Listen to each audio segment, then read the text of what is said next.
Livro 10 Meninas que Mudaram o Mundo, capítulo 3. Susana Wesley. 17, 18, 19 e 20, contou Susana. Muito bem, elogiou a mãe. Você é muito sabida.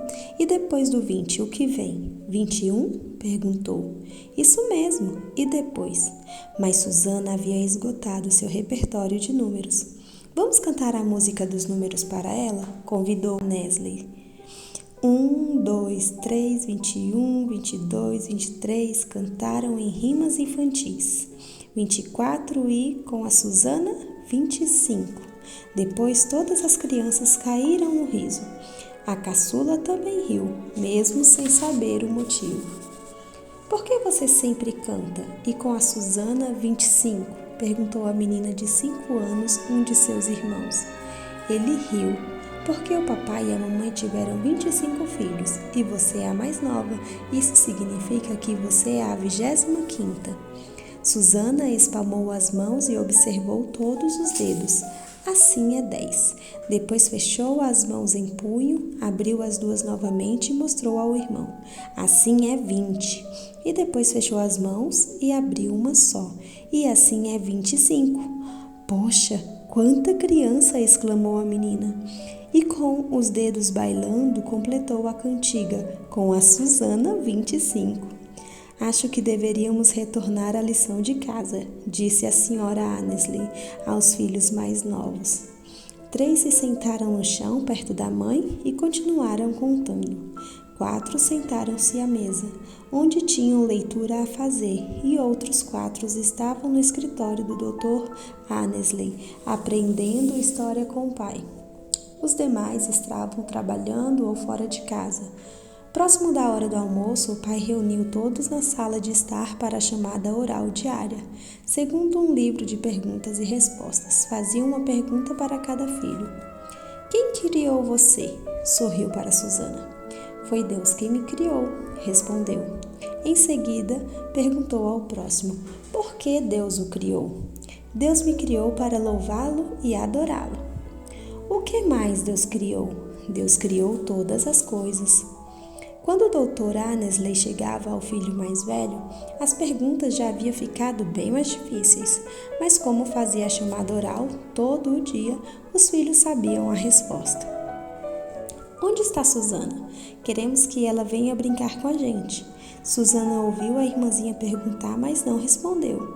Ela havia se enfiado embaixo da mesa do escritório de seu pai, onde ele e os amigos não podiam vê-la, pois a toalha da mesa se estendia até o chão. Mesmo sem entender a maior parte dos assuntos que se conversavam, ela adorava ouvir aqueles homens falar. Susana ficava imaginando a expressão de cada um. Quando seu pai se mencionava com o nome de Jesus, ela sabia que ele teria no rosto uma feição terna e suave. E quando o assunto era o pecado, ela imaginava seu rosto ficando triste. Quando falava do céu, ela sabia exatamente qual era o semblante do pai, pois ele era incapaz de falar do céu sem sorrir com os olhos. Mas a conversa se estendeu por horas a fio e a menina acabou adormecendo. Acho que seu cãozinho se enfiou embaixo da mesa de novo, comentou uma das visitas. Um homem novo no grupo pensou que de fato houvesse um cachorro na sala, mas o Dr. Annesley já sabia do que se tratava. Pegou uma almofada de trás de sua poltrona e pediu ao amigo, ajeite sobre a cabeça dela, por favor. Papai, gostaria de falar com o senhor, disse Susana 7 ou 8 anos mais tarde. Venha ao meu escritório, sorriu o pai. Não resta nenhum outro lugar nessa casa onde possamos conversar tranquilamente. O que a preocupa? Perguntou ele, quando ambos já se haviam acomodado próximo à lareira. Susana sabia que não seria fácil, mas já havia refletido a respeito. Sei que o senhor se opôs à ordem do parlamento, segundo a qual todos os pastores deveriam ingressar na igreja da Inglaterra. E por isso o senhor ficou impedido de pregar em público até o dia em que o rei Charles lhe deu permissão para isso. Mas eu sinto vontade de ingressar na igreja da Inglaterra. O Dr. Annesley encarou a filha e pensou: estou começando a colher o que plantei. Sempre ensinei meus filhos a pensar por si mesmo e a ter personalidade. Diga-me por que pensa isso? Perguntou Susana. A menina deu-lhe motivos claros para deixar os dissidentes e ingressar na Igreja da Inglaterra, e foi exatamente isso que fez pouco tempo depois. Quem é aquele rapaz? Perguntou Susana à irmã. Samuel Wesley. Aliás, vocês têm algo em comum. A garota olhou para ele e tentou descobrir o que poderia ser. Temos mais ou menos a mesma altura, brincou. O único detalhe é que ele parou de crescer enquanto eu vou continuar crescendo. A irmã sorriu e disse: não é só a altura que vocês têm em comum, vocês têm personalidade. Como sabe disso? Perguntou Susana, curiosa. Porque ele fez exatamente a mesma coisa que você. Deixou os dissidentes e se reconciliou com a Igreja da Inglaterra. Interessante, pensou a jovem Susana. De fato, temos algo em comum. Novembro de 1688, escreveu a noiva de 19 anos em seu diário. Casei-me com Samuel Wesley, pastor da Igreja da Inglaterra. Vamos iniciar nossa vida de casados em Londres, onde terei de ser a melhor esposa de toda a cidade e fazer que 28 libras por ano seja suficiente para nos alimentar e vestir. Estou precisando de 2 camisas novas, disse Samuel a Susana alguns meses após o casamento. Infelizmente terá de esperar, explicou a esposa. O dinheiro mal dá para a comida, que dirá para roupas novas. Mas vou remendar suas camisas velhas com bastante capricho. Samuel mostrou-lhe uma camisa velha. Então terá de juntar remendos, reclamou. Se não conseguimos viver com o que ganho aqui, vou precisar arranjar outro emprego. Susana tentou pensar em alguma despesa que pudesse ser cortada, mas não viu qual. Agora já posso comprar camisas novas, anunciou Wesley alguns meses depois, entrando subitamente em sua casinha. Serei pastor da tripulação de um navio que viaja pelo mar da Irlanda. Pensando que viveria a bordo de um navio, Susana não fez questão de esconder o descontentamento, mas suspirou aliviada quando o marido terminou de lhe contar a novidade. Enquanto eu estiver fora, você poderá ficar numa pensão. Teremos condições de pagar porque vou receber 70 libras por ano. Mas, passados apenas 6 meses, Samuel voltou à terra firme e começou a procurar outro emprego. Ele e o mar não se deram bem. Você é avô novamente, anunciou a senhora Annesley ao marido em 1690, quando nasceu o pequeno Samuel Wesley. Ela levou o marido até a porta do quarto, onde o bebê da filha acabara de nascer. Olá, vovô, disse Susana com voz infantil, como se o pequenino saudasse o avô. Samuel apertou os olhos e olhou para o mundo. Não teve muito tempo de pensar no que viu, pois logo disparou um berreiro. Será que vai ser pastor um dia? Disse o Dr. Annesley. Pulmões para isso ele tem. Susana entregou Samuel à mãe e se ajeitou para dormir, feliz por ter podido voltar à casa dos pais para ter seu bebê. A casa de seus pais era muito mais confortável do que qualquer casa em que ela e seu marido já haviam morado em 1 ano e meio de casados.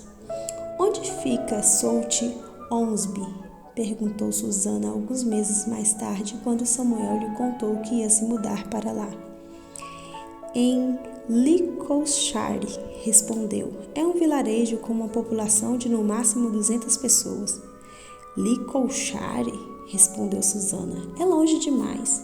De jeito nenhum, fica só a 240 quilômetros daqui. E você vai acabar gostando do interior. Susana pegou o bebê sem considerar que o menino estava entregue ao sono, pois precisava de alguém para abraçar enquanto pensava no assunto. Isso quer dizer que não verei meus pais, nem meus irmãos e meus amigos. Ninguém vai poder nos visitar, nem eu poderei voltar para vê-los. As lágrimas começaram a escorrer. Ela abraçou o bebê com força, enxugando as lágrimas em seu chale, para que o marido não notasse seu desgosto. Como é a casa? Perguntou. Simples, respondeu o marido. Uma casa de interior feita de barro batido com quarto e sala. Susana imediatamente pensou na casa de seus pais. Você sabe algo mais sobre a casa? Perguntou, temendo a resposta. Soube que as mulheres do vilarejo estão fazendo a limpeza para nós. Ela esboçou um sorriso. Que prestativas! Algo mais? Sim, respondeu ele, virando-se conforme falava. Parece que não há vidros nas janelas, mas há venezianas que devem deixar o ambiente confortável. Não tem vidros, pensou Susana, e não teremos luz natural quando as venezianas estiverem fechadas.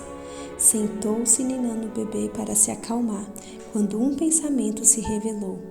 Se é lá que Deus quer que estejamos, então lá é o melhor lugar para nós.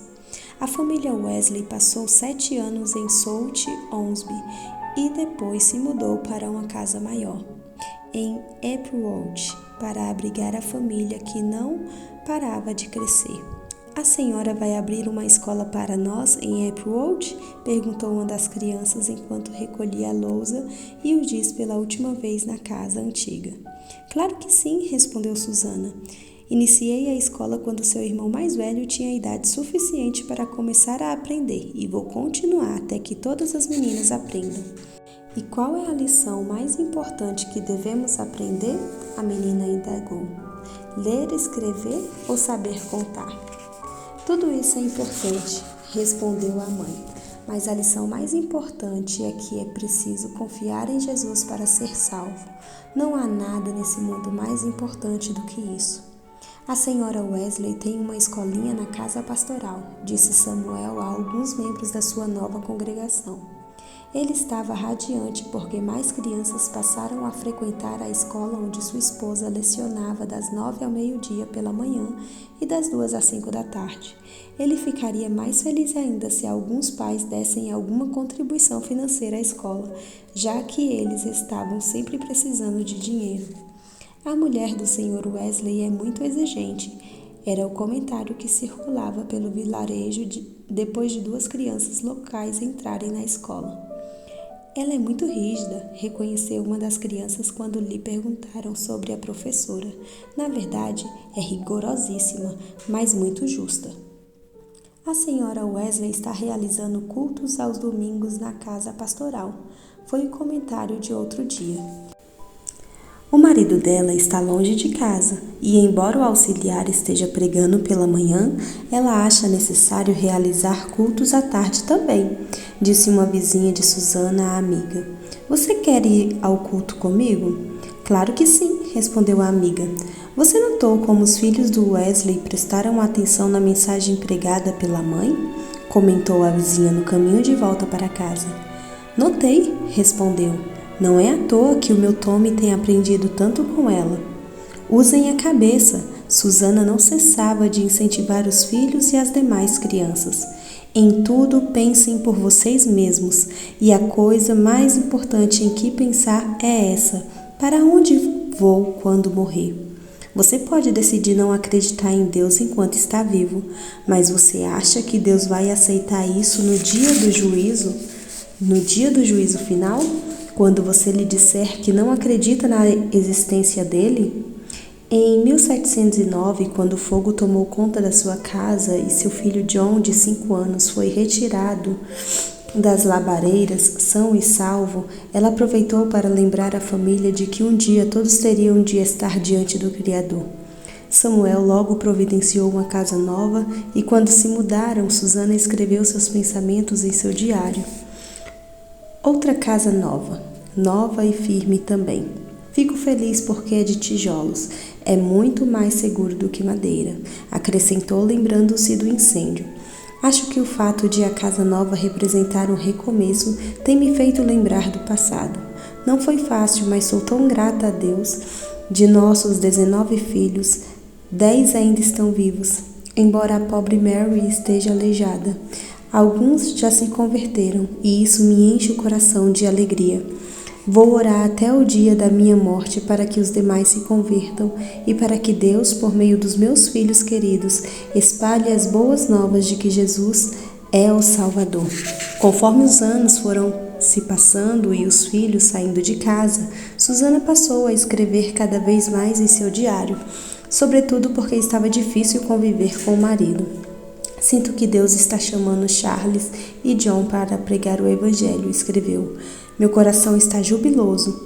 E eles realmente se tornaram pregadores. 2 dos pregadores mais famosos da Inglaterra. Assim como a mãe tinha personalidade, também como ela. Deixaram a igreja em que foram criados, mas não ingressaram em nenhuma outra. Fundaram a Igreja Metodista, que desde então vem se difundindo por toda a Inglaterra e em muitos outros países.